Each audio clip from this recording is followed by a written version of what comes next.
आनंद ने टेंशन में कहा। त्रिशा, वैसे मानव सही कह रहा है, हम यहाँ से बाहर कैसे निकलेंगे? डोर तो पासवर्ड प्रोटेक्टेड है। त्रिशा ने कॉन्फिडेंटली कहा। डोंट वरी, उसका इंतजाम भी मैंने कर रखा है।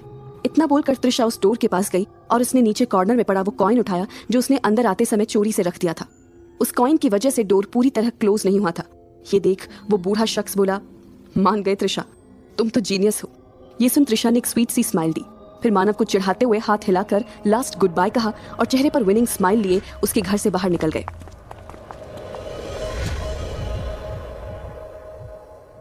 अगली सुबह त्रिशा समंदर का खूबसूरत नजारा देखते हुए हॉट कॉफी पी रही थी। तभी वो बूढ़ा शख्स वहां आया। आखिर तुम्हारा बदला पूरा हो गया त्रिशा। अभी सिर्फ आधा बदला पूरा हुआ है आनंद अंकल, याद है ना, हमें अपने दूसरे शिकार को भी इसी तरह सबक सिखाना है। दरअसल त्रिशा इस समय लाइट हाउस में थी। उसकी मदद करने वाले ये बूढ़े शख्स और कोई नहीं बल्कि आनंद अंकल थे, जिन्होंने लास्ट टाइम उसे अधीर से भी बचाया था। त्रिशा जब रास्ते पर सुसाइड करने जा रही थी तभी भी उन्होंने ही उसे बचाया और फिर दोनों ने मिलकर मानव से बदला लेने की प्लानिंग की थी। आनंद बोला, इसके पहले कि हम अपने अगले शिकार पर निकले, क्यों ना पहले कुछ खा पी ले। आखिर अगले प्लान को अंजाम देने के लिए थोड़ी एनर्जी तो चाहिए ना। आनंद अंकल, आपने मेरी बहुत मदद की और उसके लिए मैं आपका जितना शुक्रिया अदा करूं वो कम है, लेकिन मैं अपने अगले शिकार पर अकेले ही जाऊंगी। मानव से बदला लेने के चक्कर में आपकी जान जाते जाते बची। मैं नहीं चाहती कि मेरे बदले के चक्कर में आप फिर से किसी मुसीबत में फंस जाओ। ओह कम ऑन त्रिशा, मेरी फिक्र मत करो, तुम मेरी बेटी जैसी हो। अगर आज मेरी बेटी जिंदा होती तो तुम्हारे जितनी होती। अंकल, मैं भी आपको अपने पिता जैसा ही मानती हूँ, इसलिए कह रही हूँ आप यहाँ ज्यादा सेफ रहेंगे। इससे आगे जो भी करना है मैं अकेले ही करूंगी और ये फाइनल है। ठीक है, हम इस बारे में बाद में बात करेंगे। अच्छा बताओ, आज क्या खाने का मन है तुम्हारा? जो भी आप खिला दें। वैसे हम केक बना सकते हैं। केक? और वो किस खुशी में? हो समझ गया, मानव से बदला लेने का सेलिब्रेशन करना है। नहीं अंकल, वो आज आदि का बर्थडे है, उसे केक बहुत पसंद था। अभी वो जिंदा होता तो बर्थडे कैसा मनाना है उसके प्लान बता बता कर मेरा सर खा जाता। लेकिन डोंट वरी त्रिशा, आदि अभी भी तुम्हारे साथ ही है, तुम्हारे दिल में, तुम्हारी यादों में। ये सुन त्रिशा ने मुस्कुराते हुए हाँ में सर हिलाया। फिर वो किचन में केक बनाने चली गई। कुछ देर बाद त्रिशा ने एक प्यारा सा केक बना लिया। उसने इस केक पर आदि की एक फोटो भी रख दी। फिर नम आंखों से बोली, आदि मेरे भाई, तुम भले ही मेरे साथ नहीं हो, लेकिन जहां भी हो मैं तुमसे कहना चाहती हूँ कि तुम्हारी त्रिशु तुमसे बहुत प्यार करती है, तुम्हें बहुत मिस करती है। तुम मेरे दिल में हमेशा रहोगे। आई होप तुम जहां भी हो खुश हो। हैप्पी बर्थडे माई क्यूटी पाई। इतना बोल त्रिशा काफी इमोशनल हो गई। फिर उसने नाइफ उठाया और केक कट कर दिया। अब आनंद और त्रिशा साथ बैठकर केक खा रहे थे। अचानक त्रिशा के दिल में एक ख्याल आया और उसकी आंखों में चमक आ गई। उसने खुश होकर कहा, आज बहुत ही परफेक्ट दिन है अंकल। आज आदि का बर्थडे भी है और मेरे बदले का आखिरी दिन भी। आज मैं अपनी लाइफ के दूसरे सबसे बड़े दुश्मन से भी बदला ले लूंगी। तो आज की रात तुम्हारे बदले की आखिरी रात है। वैसे एक बात पूछूं? हाँ पूछिए। बदला लेने के बाद तुम क्या करोगी? पता नहीं, मैंने इस बारे में नहीं सोचा। मेरी मानो तो शादी करके सेटल हो जाओ। नेवर, मैं लाइफ में कभी शादी नहीं करूंगी। क्या शादी नहीं करोगी? लेकिन क्यों? क्योंकि मेरा मर्द और प्यार दोनों से भरोसा उठ चुका है। ऐसा नहीं सोचते बेटा, मैंने तो सोचा था तुम्हारी शादी होगी तो मुझे मरने से पहले पोते पोतियों का मुंह देखना नसीब हो जाएगा, लेकिन लगता है मैं यूं ही अकेले मर जाऊंगा। कम ऑन अंकल, अब आप मुझे इमोशनल ब्लैकमेल कर रहे हैं। और किसने कहा आप अकेले रहोगे? मैं हूं ना आपके साथ। बदला पूरा होने के बाद भी मैं आपको अकेला नहीं छोड़ूंगी, हमेशा आपसे मिलने आते रहूंगी। वो तो ठीक है बेटा, लेकिन तुम्हें एक बात जरूर बताना चाहूंगा। प्यार को लेकर कभी उम्मीद मत छोड़ना, क्योंकि प्यार कभी बुरा नहीं होता। बुरे तो लोग होते हैं, बुरे तो हालात होते हैं, और कभी कभी वक्त भी बुरा होता है। और वैसे भी सारे मर्द एक जैसे नहीं होते।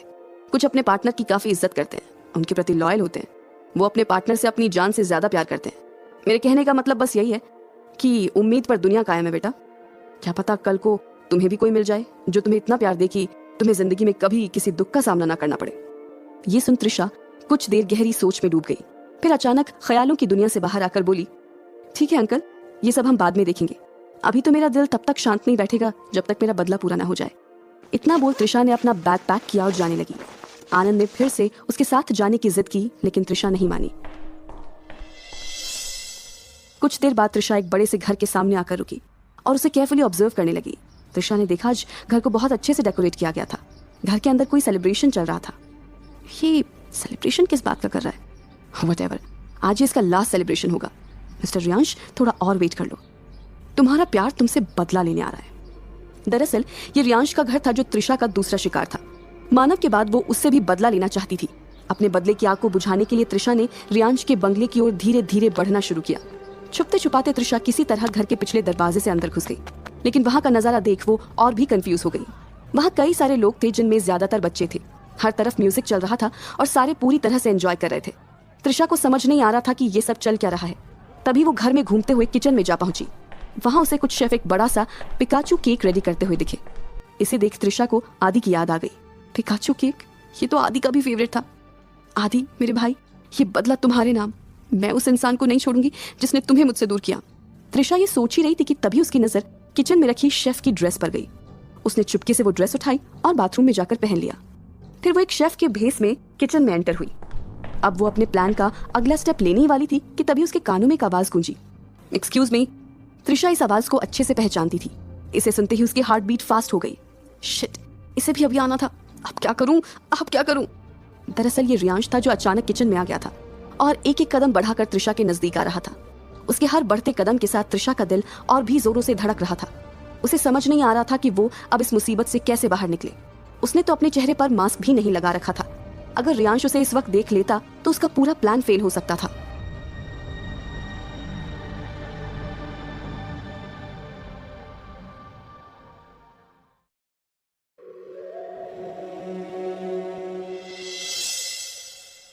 रियांश त्रिशा के पास बढ़ रहा है ऐसे उसे लगा, लेकिन उसने वहीं आए हुए मैनेजर से बात की और वो त्रिशा की ओर ध्यान दिए बिना अपने काम के लिए निकल गया।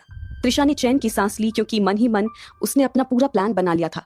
वो सोचने लगी, आज मैं अपने मिशन में सक्सेसफुल होकर रहूंगी। रियांश को अब पता चलेगा कि उसने कितनी बड़ी गलती की है। Riyansh, I will show you the hell. तुम तड़प तड़प कर मौत की भीख मांगोगे, लेकिन वो तुम्हें आसानी से नसीब नहीं होगी। त्रिशा पानी का ग्लास ट्रे में रखते हुए आगे बढ़ रही थी कि तभी पीछे से मैनेजर ने उसे रोकते हुए कहा, एक्सक्यूज मी, क्या आप हमारी टीम के साथ हैं? त्रिशा का दिल जोरों से धड़कने लगा। उसके माथे पर आया पसीना बता रहा था कि वो पूरी तरह से घबरा चुकी है, मगर त्रिशा ने ऐसा शो किया जैसे उसने मैनेजर की बात सुनी ही ना हो। वो ट्रे लेकर आगे बढ़ने लगी, मगर एक बार फिर से मैनेजर ने कहा, एक्सक्यूज मी, मैं आपसे पूछ रहा हूँ, क्या आप मुझे बता सकती हैं आप किसके साथ हैं? अब त्रिशा समझ गई कि उसे कोई ना कोई जवाब देना ही होगा। उसने मुड़कर मुस्कुराते हुए कहा, जी, मैं शेफ के साथ आई थी। मैं नहीं हूँ इसलिए आप नहीं जानते। त्रिशा का जवाब सुन मैनेजर कुछ सोचने लगा। त्रिशा का दिल अब भी जोरों से धड़क रहा था। उसने अपनी घबराहट छुपाते हुए कहा, क्या मैं जाऊं? Actually mister Riyansh is waiting. Manager ने हाँ में सिर हिलाते हुए कहा, yeah of course, and sorry for disturbance. Trisha चैन की सांस लेते हुए वहां से निकल गई। तभी उसे सामने आनंद नजर आया जो आंखों के इशारे से त्रिशा को कुछ कहने की कोशिश कर रहा था। क्या कह रहे हो, कुछ समझ नहीं आ रहा। त्रिशा ने होठ हिलाते हुए कहा। आनंद कुछ सामान उठाकर त्रिशा के पास आया ताकि किसी को कोई शक न हो। आनंद ने त्रिशा को बताया, कितना टाइम लगा रही हो, याद है ना तुम्हें ज्यादा मौके नहीं मिलेंगे, इसलिए जल्द से जल्द इस प्लान को एग्जीक्यूट करो त्रिशा। त्रिशा ने हामी भरते हुए कहा, हाँ बस अब ज्यादा इंतजार नहीं करना होगा। आनंद ने देखा कि त्रिशा के हाथ पैर कांप रहे थे। उसने सवाल करते हुए पूछा, क्या हुआ, तुम घबरा क्यों रही हो? पहले मैं ठीक थी, लेकिन पता नहीं क्यों अब मुझे अंदर से अजीब सा लग रहा है। ऐसा लग रहा है जैसे मैं जो करने जा रही हूँ वो सही नहीं है। त्रिशा ने पैनिक करते हुए कहा। उसकी बातों को सुनकर आनंद हैरान था। उसने त्रिशा को समझाते हुए कहा, त्रिशा, अचानक से तुम ये सही गलत के बारे में कहाँ सोचने लगी हो? अपने दर्द को याद करो और फिर सोचो, क्या उसके बाद भी तुम्हें ये गलत लग रहा है? आनंद की बातें त्रिशा पर असर डाल रही थी। उसे पुराने पल याद आने लगे। उसकी आंखों के सामने आदि का चेहरा दिखाई देने लगा। आदि का चेहरा देखते ही त्रिशा की आंखों में आंसुओं ने घर कर लिया। ये वीक होने का समय नहीं है त्रिशा, अपने इमोशंस को अपनी ताकत बनाओ और प्लीज मेरी बात समझो। हमारे पास समय बहुत कम है, तुम्हें ये करना ही होगा। क्या करना होगा? पीछे से मैनेजर ने आवाज लगाई। त्रिशा और आनंद उसे देख चौंक पड़े। त्रिशा को समझ नहीं आ रहा था कि वो क्या जवाब दे। मैनेजर ने तभी आनंद की ओर देखकर कहा, हाँ भाई कहो, क्या करने की बात हो रही थी? Why should we tell you? आप कौन होते हैं? त्रिशा ने थोड़ा कड़क होकर कहा। मैनेजर ने अजीब नजरों से त्रिशा को देखते हुए कहा, मैं मैनेजर हूँ और अगर यहाँ पर कुछ भी एक्स्ट्रा करना है तो वो बात मुझे पता रहना जरूरी है, इसलिए मैंने पूछा। आप नाराज क्यों हो रही हैं? त्रिशा ने तुरंत ही बात बदलते हुए कहा, नहीं नहीं, हम कुछ और बात कर रहे थे। इतना कहकर त्रिशा रियांश के कमरे में चली गई। उसका दिल जोरों से धड़क रहा था। उसने खुद को हिम्मत देते हुए कहा, आई कैन डू दिस, मैं पीछे नहीं हट सकती। त्रिशा ने देखा रियांश वहां पर नहीं था। उसकी आवाज बालकनी से आ रही थी। यस, यही सही मौका है। कहते हुए त्रिशा जल्दी जल्दी पानी में एक पाउडर मिलाने लगी, मगर पाउडर पानी में जल्दी मिक्स नहीं हो रहा था। त्रिशा अपनी कोशिश किए जा रही थी, तभी उसे रियांश के कदमों की आवाज सुनाई दी। ओह नो, इज कमिंग, और अभी ये पाउडर मिक्स नहीं हुआ है, क्या करूं क्या करूं? त्रिशा ये सोच ही रही थी कि रियांश ने उस कमरे में कदम रखा। वो त्रिशा को देखता, इससे पहले ही त्रिशा ने अपना सर झुकाते हुए कहा, सर योर वाटर। कहते हुए त्रिशा बाहर जाने लगी, मगर मन में वो यही सोच रही थी कि काश रियांश बिना ग्लास देखे पानी पी जाए। इधर रियांश फोन में कुछ देख रहा था। उसने फोन में देखते हुए ग्लास उठाया और पूरा पानी पी गया। त्रिशा बाहर की होल से ये सब देख रही थी। रेयांश के पानी पीते ही त्रिशा को रियलाइज हुआ मानो वो आधी जंग जीत चुकी है। त्रिशा, आधा काम हो गया, अब आधा काम बचा है, चल और अपना रिवेंज ले ले। त्रिशा ने अपने बाल ठीक किए और खुद को हिम्मत देते हुए अब अंदर जाने का वेट करने लगी। वो चाहती थी कि एक बार पाउडर का असर शुरू हो जाए रेयांश की बॉडी में, उसके बाद वो अंदर जाएगी। इधर कमरे में रेयांश का अचानक से सर घूमने लगा और वो लड़खड़ा कर गिर गया। उसे समझ नहीं आया कि ये उसके साथ क्या हुआ। मेरे हाथ पैर सुन कैसे पड़ गए, मैं उठ क्यों नहीं पा रहा? रेयांश ने उठने की कोशिश करते हुए कहा, मगर वो चाहकर भी हिल नहीं पा रहा था। रेयांश जमीन पर स्ट्रगल कर रहा था मगर कुछ नहीं हो रहा था। वो पसीने से लथपथ हो चुका था। आखिर ये अचानक से मुझे क्या हो गया? किसी को बुलाना चाहिए। हाँ, कहते हुए रेयांश फोन करने ही जा रहा था, तभी त्रिशा सही वक्त पर अंदर आ गई। तुम्हारी हेल्प के लिए कोई नहीं आएगा मिस्टर रेयांश, त्रिशा ने गुस्से से रेयांश को देखकर कहा। उसे अपने सामने देखकर रेयांश पूरी तरह से शॉक्ड हो गया। उसने त्रिशा को देखते हुए पूछा, कहीं मैं कोई सपना तो नहीं देख रहा? नो रेयांश, ये सच है और अब तुम्हारे साथ जो होगा वो भी सच होगा, त्रिशा ने दांत भींचते हुए कहा। रेयांश को देखकर उसका गुस्सा बढ़ गया। वहीं रेयांश के मन में कई सारे सवाल चल रहे थे। त्रिशा, तुम यहाँ कैसे? तुम। रेयांश आगे कोई सवाल करता इससे पहले ही त्रिशा ने उसके मुंह पर हाथ रखते हुए कहा, कोई सवाल मत करना, थोड़ी देर में तुम्हें तुम्हारे हर सवाल का जवाब मिल जाएगा। और हाँ, तुम्हारी ये हालत मैंने ही की है। त्रिशा ने ग्लास दिखाते हुए कहा, अभी अभी तुमने जो पानी पिया ना, उसमें मैंने कुछ ऐसा मिलाया था जिससे तुम्हारा पूरा शरीर पैरालाइज्ड हो गया। और अब आगे देखो क्या क्या होता है। रेयांश ये सब जानकर हैरान हो गया था। उसे अपने कानों पर यकीन नहीं हो रहा था। रेयांश ने कहना शुरू किया, त्रिशा, तुम पहले मेरी बात सुनो, उसके बाद तुम्हें जो करना होगा करना। Shut your mouth and listen to me. मैं यहाँ तुमसे रिवेंज लेने आई हूँ, ना कि बात करने। इसलिए तुम जो अपनी बातों में मुझे उलझाना चाहते हो वो भूल जाओ। इतना कहने के बाद त्रिशा ने एक शीशी ली और इंजेक्शन निकाला। त्रिशा इंजेक्शन से शीशी में मौजूद लिक्विड भरते हुए बोली, बस कुछ टाइम और रेयांश। लिक्विड भरने के बाद त्रिशा रेयांश को इंजेक्शन लगाने ही जा रही थी कि तभी अचानक से दरवाजा खोलकर आदि अंदर आते हुए बोला, बडी एंजल। त्रिशा आदि को देख बुरी तरह से चौंक पड़ी।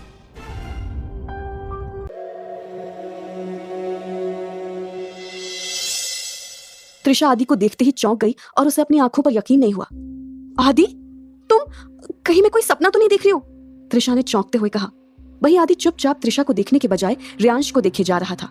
रेयांश ने त्रिशा को हैरान देखकर कहा, हाँ, ये तुम्हारा आदि है त्रिशा। आदि ने त्रिशा के हाथों में इंजेक्शन देख घबराते हुए कहा, त्रिशु, तुम बडी एंजल के साथ क्या कर रही थी? त्रिशा ने तुरंत ही इंजेक्शन फेंकते हुए कहा, नहीं नहीं आदि, तुम जैसा सोच रहे हो वैसा कुछ नहीं है, और तुम जिसे बडी एंजल कह रहे हो वो बहुत गंदा इंसान है। त्रिशा के मुंह से रेयांश के लिए ऐसे वर्ड्स आदि बर्दाश्त नहीं कर पाया और चिल्लाते हुए कहा, नहीं, तुम झूठी हो त्रिशु, बडी एंजल नहीं। बताओ तुमने बडी एंजल के साथ क्या किया? इतना कहने के बाद आदि रेयांश को जमीन से उठाने की कोशिश करने लगा, मगर रेयांश चाहकर भी उठ नहीं पा रहा था। आदि ने त्रिशा को घूरते हुए देखकर कहा, बताओ त्रिशु, तुमने बडी एंजल के साथ क्या किया? अगर बडी एंजल को कुछ हुआ तो आदि तुम्हें कभी माफ नहीं करेगा। त्रिशा को यकीन नहीं हो रहा था कि आदि उसके खिलाफ बोलेगा। त्रिशा अंदर से पूरी तरह से टूट चुकी थी। उसने खुद से कहा, आखिर इस रेयांश ने मेरे आदि के साथ क्या किया होगा? ये इतना बदल कैसे गया? त्रिशा सोचते हुए रो पड़ी। रेयांश ये देख आदि से बोला, आदि, अपनी त्रिशु से इतने दिन बाद मिल रहे हो, उससे इस तरह बात करोगे? हाँ, क्योंकि इसने आपके साथ अच्छा नहीं किया। आदि आगे कुछ कहता इससे पहले ही रेयांश ने कहा, नहीं आदि, त्रिशा तो मेरी हेल्प कर रही थी, तुम इसे गलत समझ रहे हो। आदि बड़े ध्यान से रेयांश की बात सुन रहा था। वहीं त्रिशा ने भी अपना दर्द बयां करते हुए कहा, आखिर क्यों आदि, मुझसे इतनी नफरत क्यों? क्या गलती है मेरी? त्रिशु आदि को हमेशा छोड़कर चली जाती है, वो कभी अपना प्रॉमिस पूरा नहीं करती, लेकिन बडी एंजल ऐसा नहीं करते, वो हमेशा अपना प्रॉमिस पूरा करता है। आदि ने पूरी बात बताई। त्रिशा बेबस हो गई थी। उसने मन ही मन अफसोस करते हुए कहा, मैं तुम्हें कैसे बताऊं आदि, मैं हमेशा तुम्हारे साथ रहना चाहती हूँ, मगर मेरी किस्मत में ऐसा नहीं लिखा है। त्रिशा को रोते देख आखिर में आदि उसके पास आकर बोला, मत रो त्रिशु। नहीं आदि, तुमने सही कहा, तुम्हारी त्रिशु बहुत बुरी है, आई एम सॉरी आदि, त्रिशा ने रोते हुए कहा। आदि त्रिशा के गले लग गया। दोनों को मिलता देख रेयांश के चेहरे पर एक खुशी दिखाई दे रही थी। उसने मुस्कुराते हुए कहा, आज मैं तुम दोनों के लिए बहुत खुश हूँ। तभी त्रिशा ने आदि से कहा, लेकिन आदि तुम यहाँ कैसे? तुम्हें पता भी है मैं तुम्हारे लिए कितना रोई। मुझे बडी एंजल ने अपने पास रखा, इन्होंने मेरा बहुत अच्छे से ख्याल रखा। त्रिशु, बडी एंजल बहुत अच्छे हैं। आदि ने रेयांश की तारीफ करते हुए कहा। उसकी बातों को सुनने के बाद त्रिशा को रियलाइज हुआ कि उसने रिवेंज लेने के चक्कर में क्या कर दिया था। त्रिशा ने रेयांश की ओर देखते हुए कहा, रेयांश, मैं किस मुंह से कहूँ, तुमने आदि का ख्याल रखकर कितना बड़ा एहसान किया है, तुम शायद नहीं जानते। जब मुझे पता चला कि आदि अब, कहते कहते त्रिशा का गला भर आया। रेयांश ने त्रिशा को बताया, त्रिशा, मैं तुम्हें पूरी बात बताता हूँ। एक गहरी सांस लेने के बाद रेयांश ने कहना शुरू किया, आदि जब अनाथ आश्रम से भाग निकला था, उसके बाद ही वो मुझे मिला था, और आदि से मिलने के बाद मुझे कब उससे लगाव हो गया पता ही नहीं चला, इसलिए वो मेरे साथ रहने लगा। मैं ये नहीं कहूंगा कि मैंने आदि का अच्छे से ख्याल रखा, लेकिन हाँ, मैंने अपनी तरफ से पूरी कोशिश की और मैं जानता था कि एक दिन तुम जरूर आओगी और मैं चाहता था कि उस वक्त तुम्हें आदि सही सलामत मिले। नहीं त्रिशु, बड़ी एंजल झूठ कह रहे हैं। उन्होंने आदि का बहुत अच्छे से ख्याल रखा। देखो, बड़ी एंजल को आदि का बर्थडे भी याद है। तुम भी चलो, केक कट करने का समय हो गया है। आदि ने एक्साइटेड होते हुए कहा। त्रिशा उसे गले लगाते हुए बोली, हैप्पी बर्थडे आदि। इतना कहने के बाद त्रिशा ने रियांश की ओर देखते हुए कहा, हाँ रियांश, आदि ने सच कहा। तुमने इसका ख्याल बहुत अच्छे से रखा है और शर्म तो मुझे आ रही है। मैं यहाँ तुमसे बदला लेने आई थी। रियांश इस टॉपिक पर बात करना चाहता था। वो कहने ही वाला था कि आदि ने कहा, त्रिशु बाकी बातें बाद में, अभी पहले नीचे चलो, आदि केक कट करेगा। त्रिशा ने हाँ में सिर हिलाते हुए कहा, ठीक है तुम चलो, मैं आ रही हूँ बड़ी एंजल को लेकर। आदि उछलता हुआ कमरे से बाहर चला गया। रियांश को देखते हुए त्रिशा ने एक बार फिर से कहा, I am really really sorry Riyansh, आदि सही कहता है, यू आर अ बड़ी एंजल। अब ये सब हो गया त्रिशा, जाओ नीचे आदि के पास। रियांश ने मुस्कुराते हुए कहा। त्रिशा ने रियांश से सवाल किया, और तुम नहीं चलोगे क्या? रियांश चुप हो गया। वो नीचे हॉल में जाना तो चाहता था, मगर उसका शरीर सुन पड़ गया था। त्रिशा एक झटके में ही रियांश की सिचुएशन समझ गई। उसने रियांश को जमीन से सहारा देकर उठाते हुए कहा, मैं हूं ना, अब गलती मैंने की है तो फिर तुम्हारी मदद भी मुझे ही करनी होगी। शुरू में त्रिशा का बैलेंस बिगड़ा, मगर अगले ही पल वो रियांश को संभालती हुई नीचे ले जाने लगी। त्रिशा जैसे ही कमरे से बाहर निकल कर आई, उसने देखा पूरा हॉल डेकोरेट किया गया था। वो एकदम से सरप्राइज्ड हो गई। थोड़ी ही देर में आदि ने केक कट किया। सारे लोग तालियां बजाने लगे, मगर सबसे ज्यादा खुशी अगर किसी को हो रही थी तो वो त्रिशा थी। उसे ये सब किसी सपने जैसा लग रहा था। आदि केक का टुकड़ा लिए आगे बढ़ा। त्रिशा को लगा कि आदि उसकी ओर आ रहा है। वो आगे बढ़ने ही वाली थी कि आदि रियांश के पास जाते हुए बोला, बड़ी एंजल आपके लिए। ये देखते ही त्रिशा के चेहरे पर उदासी छा गई, मगर अगले ही पल उसने अपने इमोशंस छुपा लिए। रियांश ने त्रिशा को देख लिया था। उसने आदि से कहा, पहले तुम अपनी त्रिशु को खिलाओ, जाओ। आदि भागकर उसके पास आया। त्रिशा ने उसे गले लगाते हुए कहा, आज मुझे तुम्हें देखकर खुशी भी हो रही है और बहुत बुरा भी लग रहा है। मैं तुम्हारे लिए कोई गिफ्ट नहीं ला पाई। आदि का गिफ्ट उसकी त्रिशु है, आदि ने मासूमियत से कहा। त्रिशा ने इमोशनल होते हुए कहा, Adi you are precious for me. तभी आदि ने त्रिशा का हाथ पकड़ते हुए कहा, तो अब तो त्रिशु आदि को छोड़कर नहीं जाएगी ना? वो अब से हमेशा आदि के पास रहेगी ना? आदि का सवाल सुनकर त्रिशा के होश उड़ गए। उसे समझ नहीं आ रहा था कि वो क्या जवाब दे। उसने मन में कहा, ये आदि ने क्या पूछ लिया, मैं उसे क्या जवाब दूं? कहीं सच जानकर आदि फिर से गुस्सा ना हो जाए। क्या हुआ त्रिशु, कहो ना, आदि ने दोबारा पूछा। त्रिशा ने बात को संभालते हुए कहा, आदि एक्चुअली मुझे जाना होगा, मैं तुम्हारे साथ नहीं रह पाऊंगी, मगर आई प्रॉमिस मैं जल्द ही लौटकर अपने आदि के पास आऊंगी। Pinky promise? आदि ने सवाल किया। त्रिशा ने मुस्कुराते हुए कहा, यस पिंकी प्रॉमिस। दोनों आपस में बातें कर रहे थे। इसी बीच अचानक से रियांश कुर्सी पर से नीचे गिर गया।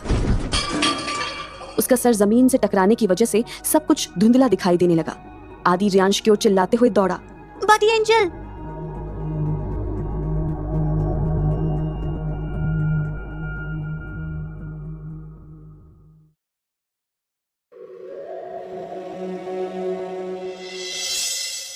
आदि और त्रिशा दौड़कर रियांश के पास गए। रियांश अब अपने होश में नहीं था। रियांश अपनी आंखें खोलो रियांश, त्रिशा ने परेशानी से कहा। आदि भी लगातार रियांश को बड़ी एंजल कहकर आवाज दे रहा था, मगर रियांश बेहोश हो चुका था। उसकी हालत को खराब होता देख त्रिशा ने आदि को समझाते हुए कहा, आदि देखो घबराओ मत, तुम्हारी त्रिशु है ना? त्रिशु देखो ना, बड़ी एंजल को क्या हो गया, ये उठ क्यों नहीं रहे? त्रिशु कुछ करो ना। आदि लगातार रोए जा रहा था। त्रिशा ने उसे गले लगाकर पहले चुप किया और फिर एम्बुलेंस को कॉल करने लगी। त्रिशा अब एम्बुलेंस का वेट करने लगी। उसका दिल हर बीतते वक्त के साथ भारी हो रहा था। त्रिशा को तभी आनंद का ख्याल आया। आनंद कहाँ गया? मुझे उससे हेल्प मांगनी चाहिए। हाँ, इस वक्त यही सही रहेगा। ऐसा खुद से कहते हुए त्रिशा की नजरें आनंद को हॉल में ढूंढने लगी, मगर उसे वो कहीं नजर नहीं आ रहा था। त्रिशा बेचैन होकर जैसे ही घर से बाहर आई, उसने आनंद को किनारे खड़े देखा। आनंद ने जैसे ही त्रिशा को बाहर आते देखा, वो उसके पास आते हुए बोला, काम हो गया? मुझे लगा ही था कि तुम ये कर लोगी। नहीं, सब कुछ बदल गया है। त्रिशा आगे कुछ कहती, इससे पहले ही आनंद ने हैरानी से पूछा, क्या मतलब है तुम्हारा? मैं कुछ समझा नहीं। त्रिशा ने हड़बड़ाकर एक ही सांस में पूरी बात कह डाली। उसने आनंद से कहा, I need your help please, हमें रियांश को कैसे भी हॉस्पिटल ले जाना होगा, वो भी जल्दी ही। मैंने एम्बुलेंस बुला ली है, कभी भी आती होगी। त्रिशा ने देखा आनंद अब भी शांत खड़ा था। त्रिशा ने हैरानी से पूछा, क्या हुआ? तुम क्या सोच रहे हो? क्या तुम ये सब सोच समझ कर रही हो? आनंद ने त्रिशा को समझाते हुए कहा, देखो त्रिशा, तुम बहुत इमोशनल हो, बहुत जल्दी तुम्हारा मन पिघल जाता है। अभी कुछ देर पहले जहां तुम बदले की आग में दहक रही थी, वहीं अब देखो तुम उसी शख्स के लिए कितना परेशान हो। इसलिए मैं तुम्हें समझा रहा हूं कि तुम जो कर रही हो सही है। तुम रियांश को माफ कर दोगी? और वैसे भी इसमें माफ करने का सवाल उठता ही नहीं है। गलती तो मेरी है। जिस रियांश से मैं रिवेंज लेने आई थी, उसी ने मेरे भाई को बचा कर रखा है, और मुझे आदि की आंखों में रियांश का प्यार कहर दिखाई देता है। त्रिशा ने अफसोस जताते हुए कहा, अगर आज रेयांश को कुछ भी हुआ तो मैं कभी भी खुद को माफ नहीं कर पाऊंगी, इसलिए प्लीज हेल्प मी। आनंद समझ गया था कि त्रिशा अब रुकने वाली नहीं है। वो उसके साथ अंदर गया और त्रिशा के साथ रेयांश को उठाकर बाहर लाने लगा। त्रिशा ने आदि को समझाते हुए कहा, आदि, त्रिशु बहुत जल्द तुम्हारे बड़ी एंजल के साथ लौटेगी, तब तक तुम अच्छे से रहना। नहीं त्रिशु, आदि भी जाएगा तुम्हारे साथ। आदि को यहाँ इस तरह नहीं रहना है, आदि ने जिद करते हुए कहा। तभी त्रिशा को एम्बुलेंस के आने की आवाज सुनाई दी। उसने आनंद से कहा, तुम रेयांश को एम्बुलेंस में बैठाओ, मैं आती हूँ। इतना कहने के बाद त्रिशा ने आदि को प्यार से समझाते हुए कहा, आदि प्लीज बात को समझने की कोशिश करो, मैं तुम्हें साथ नहीं ले जा सकती क्योंकि मैं और रेयांश जिस हॉस्पिटल में जा रहे हैं वहां बच्चों को अंदर जाना अलाउड नहीं है, और तुम चाहते हो ना कि तुम्हारा बड़ी एंजल जल्दी ठीक हो जाए। त्रिशा की बात सुन आदि ने हाँ में सर हिला दिया। इसके बाद त्रिशा आदि को कमरे में छोड़ एम्बुलेंस में बैठ गई। पूरे रास्ते उसके चेहरे पर टेंशन दिखाई दे रही थी। आनंद ने त्रिशा से कहा, मैं आशा करता हूँ कि तुम्हें बाद में रिग्रेट ना करना पड़े। त्रिशा ने एक फीकी मुस्कान के साथ कहा, अगर मैंने आज रेयांश की हेल्प नहीं की तो मुझे जरूर रिग्रेट करना पड़ेगा। थोड़ी ही देर में रेयांश को इमरजेंसी वार्ड में एडमिट किया गया। त्रिशा वार्ड के बाहर बेचैन होकर यहाँ वहाँ घूम रही थी। आनंद ने उसकी बेचैनी देखकर कहा, घबराओ मत। मगर त्रिशा अब भी बेचैन थी। तभी वार्ड का दरवाजा खुला और डॉक्टर ने बाहर आते हुए कहा, miss Trisha, please come to my cabin, I want to talk. Trisha doctor को सीरियस देख घबरा गई। आई होप सब कुछ सही हो, मन में सोचते हुए त्रिशा डॉक्टर के कैबिन की ओर जाने लगी। कैबिन में आते ही त्रिशा ने कहा, what happened doctor, is something serious?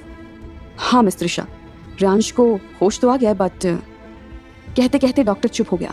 Trisha ने घबराते हुए कहा, बट क्या डॉक्टर, आगे कहिए।